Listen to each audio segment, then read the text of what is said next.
5, 4, 3, 2, 1. Começa agora a aula mais divertida do mundo. E quem pediu a música de hoje foi Andréia e Urdi, do Hortifruti, três irmãos de Nova Iguaçu. Como diria a vovó Lourdes, bala trocada não dói, né? E ela está oferecendo essa música para o Lucas, o Catatal. Olha o problema que você arrumou, hein, Lucas? Então, tá aí, Andréia, a música que você pediu. Não vai com força, com força, e não quero sentir dor, me trate como família, parceria, por favor, se amor, com som da açúcar na minha mão, que eu disse vai. Vai! Vamos para no 49.653 visualizações, então já sabe, né? Bota exclusivo, meu filho! Dá trabalho para fazer. Agora sim, minha querida e linda turma de primeira série, turma de história. Essas músicas são pedidas aí na base da brincadeira, o pessoal combina, inclusive, um brincando com o outro, né? O Lucas Catatal pediu uma pro colega dele, agora a menina pede uma para ele. Isso é tudo muita brincadeira, muita paz, tá? Só para poder ficar registrado. Bom, na aula passada nós tratamos sobre a Polônia, né? Falamos aí sobre a ação do Sindicato Solidariedade, lá do Lech Walesa, né? Falamos, nosso último minutinho ali, nós falamos sobre 1990, aí, quando o líder do Solidariedade, ele foi eleito para ser presidente da República. Isso acabou marcando o fim do socialismo no país. E aí ficou faltando para a gente encerrar esse módulo a queda do Muro de Berlim e a Guerra Civil na Iugoslávia. São assuntos que, cada um assunto desse aqui dá 300 minutos de aula. Então, nós estamos aqui com a ideia de sintetizar, né, de fazer um resumo aí para poder levar o melhor conteúdo para vocês. Então, o que a gente pode falar sobre a queda do Muro de Berlim? Bom, durante a década de 1980, conforme a gente já viu, lá com a implementação das reformas liberais do Gorbachev, lá na extinta União das Repúblicas Socialistas Soviéticas, a Alemanha Oriental, ela era dirigida pelo Erich Honecker, e ele se dizia comunista. Bom, ele se recusou a adotar algumas medidas liberalizantes, e ele provocou várias manifestações e também fugas para o lado ocidental, porque os Estados Unidos estavam, como a gente viu, investindo maciçamente no lado ocidental, justamente para provocar o Oriente. E o partido que se dizia comunista, então, substituiu o Honecker pelo Egon Krenz. Mas isso não, eu diria que não impediu o ato final dessa derrocada do regime do socialismo real, ou seja, o socialismo que realmente era visto, e não aquele socialismo ideal, ou seja, aquele socialismo idealizado pelo Lenin, né? Então, a queda do Muro de Berlim e o início do processo de reunificação da Alemanha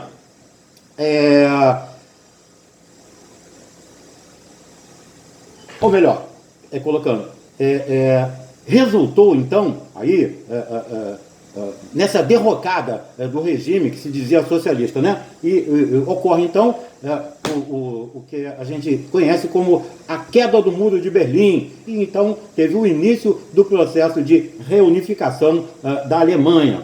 Bom, a guerra civil na Iugoslávia, a gente pode dizer o seguinte: com a morte do dirigente que nós conhecemos na aula passada, o Josip Broz Tito, e isso se deu em maio de 1980, e acabou colocando fim a um período de estabilidade que foi inaugurado lá em 1945, quando teve ali a chamada Proclamação da República Popular da Iugoslávia. E depois da morte do Tito, né, nós vimos, o Tito, ele era um líder carismático e centralizador. Depois da morte dele, então, as chamadas aspirações separatistas, elas começam a ganhar força nas repúblicas integrantes da chamada Federação Iugoslava. E os movimentos nacionalistas, eles viriam a radicalizar suas posições durante toda a década de 1980, até a eclosão da Guerra Civil, que aconteceu no ano de 1991. Então, a Iugoslávia do Tito, na verdade, era um Estado federado, ou seja, um Estado federado com um regime que se dizia socialista, também um tipo aí de socialismo real, também não teve aí o socialismo ideal. Então, essa Iugoslávia do Tito era um Estado federado com um regime de socialismo real e também tinha algumas particularidades, como por exemplo, ele era, na verdade, constituído por 7 repúblicas. Aí eu tenho que dar uma coladinha aqui por conta do nome, que é meio complicado. Cadê você que está aqui? Bom, essas 7 repúblicas, elas eram Sérvia, Croácia, Eslovênia, a Bósnia-Herzegovina, também a Macedônia e Montenegro. 1, 2, 3, 4, 5, 6, 7. Tá certo. E 2 províncias também autônomas, que é Vojvodina, olha que nome complicado, Vojvodina, e também Kosovo, algumas pessoas falam Kosovo, também tinham 6 nações. Vou dar uma coladinha aqui. Essas nações eram os sérvios, os croatas, os eslovenos, os macedônios, os montenegrinos e também os muçulmanos. Bom, várias minorias étnicas, como por exemplo húngaros, tchecos, albaneses, búlgaros, enfim. Também tinha 3 religiões básicas aí. Eles, na verdade, tinha os chamados ortodoxos, né, os católicos e também os muçulmanos. Também tinha aí um percentual muito grande do que eles chamavam de ateísmo. E, na verdade, também existiam 3 línguas oficiais, que eram a servo-croata, a macedônio e esloveno. Também tinham 2 alfabetos oficiais, que eram o latino e o cirílico. E com o final aí da guerra, os que se diziam comunistas, né? Então, os comunistas, eles levaram adiante um projeto de unificação, que foi liderado aí pelo Marechal Tito, debaixo de um regime, aspas, socialistas comunistas, criando então a República Socialista Federativa da Iugoslávia, constituída pelas repúblicas que se diziam socialistas da Sérvia, da Croácia, da Bósnia-Herzegovina, da Eslovênia, de Montenegro e também da Macedônia. Bom, as divergências do Tito com o Stalin, elas acabaram levando o Tito a se afastar aí desse modelo soviético, né? E acabou ocupando uma posição própria no plano internacional, porque a Iugoslávia do Tito viria a ser um dos fundadores do que ficou registrado na história como Movimento dos Países Não Alinhados. Isso se deu em 1956. No plano interno, também foram colocadas em práticas algumas experiências próprias que foram sendo conhecidas como socialismo de autogestão. Embora os padrões de vida lá da Iugoslávia estivessem abaixo dos países do Ocidente, o nível de vida era bastante superior ao dos restantes dos países do leste. E como nós vimos, o Tito morreu em 1980 e sucedeu-lhe, como diz Ricardo Pereira Passos, uma presidência coletiva, construída pelos presidentes das repúblicas, sendo a chefia do Estado rotativa. A cisão dos Estados se iniciou pouco a pouco, e a abertura política lá da década de 1990, ligada à crise, né, e à queda daquele socialismo real, levou à realização de eleições nas repúblicas, que determinaram a derrota dos chamados comunistas com exceção de Montenegro e também da Sérvia, que estava sob a liderança de Slobodan Milošević. E em 25 de junho de 1991, a Eslovênia e a Croácia declararam a sua independência. A Eslovênia ela é uma república com uma composição étnica homogênea. A sua independência foi recebida violentamente pelos sérvios e pelo Exército Popular Iugoslavo. Mas após 10 dias, ou seja, de 27 de junho a 7 de julho, a guerra estava terminada e a independência eslovena era um fato. E em 8 de julho, com o apoio da comunidade europeia, era assinado o Acordo de Brioni. E em 15 de janeiro de 1992, a independência da Eslovênia, também da Croácia, foram reconhecidas pela comunidade europeia. E depois dessas independências, o parlamento de Belgrado decidiu criar, em 1992, a nova Iugoslávia, formada só pela Sérvia e por Montenegro. Outra questão aumentaria as tensões na região, a Bósnia-Herzegovina.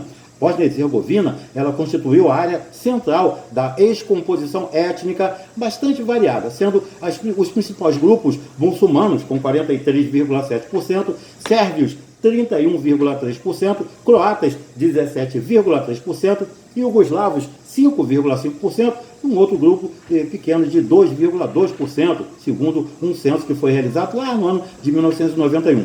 Os primeiros passos para a independência foram tomados ainda em 1991, como a Declaração de Independência, e em 29 de fevereiro de 1992, aconteceu ali um plebiscito. Os muçulmanos e os croatas apoiaram a independência. Os sérvios já defenderam a continuação na Iugoslávia e apelaram à abstenção. A maioria votou a favor da independência e os sérvios, derrotados no referendo, agiram para formar uma República Sérvia da Bósnia-Herzegovina. E em março de 1992, iniciaram os confrontos lá em Sarajevo, e a situação se radicalizou rapidamente em toda a República, com várias milícias sérvias muito bem armadas e rapidamente controlando mais da metade da República. Seguiu-se a, aspas, limpeza étnica, conhecida como ethnic cleansing, olha só, dessas áreas ocupadas com cercada aí, no caso, pelas milícias sérvias. Era muito difícil aí e chamou algo assim muito complicado, e acabou chamando a presença de tropas da ONU, e também teve sanções econômicas que foram impostas pelos Estados Unidos e também pela Comunidade Econômica Europeia, e conseguiram então finalmente acabar com esses conflitos. A guerra terminou em 1995 com um saldo de 250 mil mortos e quase 3 milhões de refugiados com a divisão dessa região. Um outro movimento separatista aconteceu lá na região do Kosovo, é uma província de maioria albanesa, onde 90% da população, em 1998, conseguiu esse movimento. Esses violentos combates entre os kosovares e o exército iugoslavo repetiu as mesmas atrocidades dos campos de concentração, levando à intervenção militar da OTAN lá em 1999 e a derrota dos iugoslavos. E na região do Kosovo, a violência continuaria. Só que agora os sérvios foram as vítimas dos muçulmanos albaneses. E no ano 2000, Milošević foi afastado por uma rebelião popular. Já em 2001, ele foi extraditado e foi julgado por crimes de guerra lá no Tribunal de Haia, que fica na Holanda. Em fevereiro de 2003, a Constituição, promulgada pelo Parlamento da República Federal da Iugoslávia, estabeleceu uma mudança de nome da federação, que passou a se chamar Sérvia e Montenegro. E em 2006, Sérvia e Montenegro se separaram. O Kosovo declarou unilateralmente a sua independência da Sérvia em 2008, embora a aprovação sérvia ainda esteja sobre negociações com a União Europeia. Então, não se esquecendo de ter muito amor, muito carinho e muita paciência com todos que estão ao seu lado. Eu agradeço a participação de vocês nesse módulo que chega ao fim agora. Deixo um forte abraço e digo, fiquem bem, em nome da Sociedade Educacional Curupaiti, o meu muito obrigado.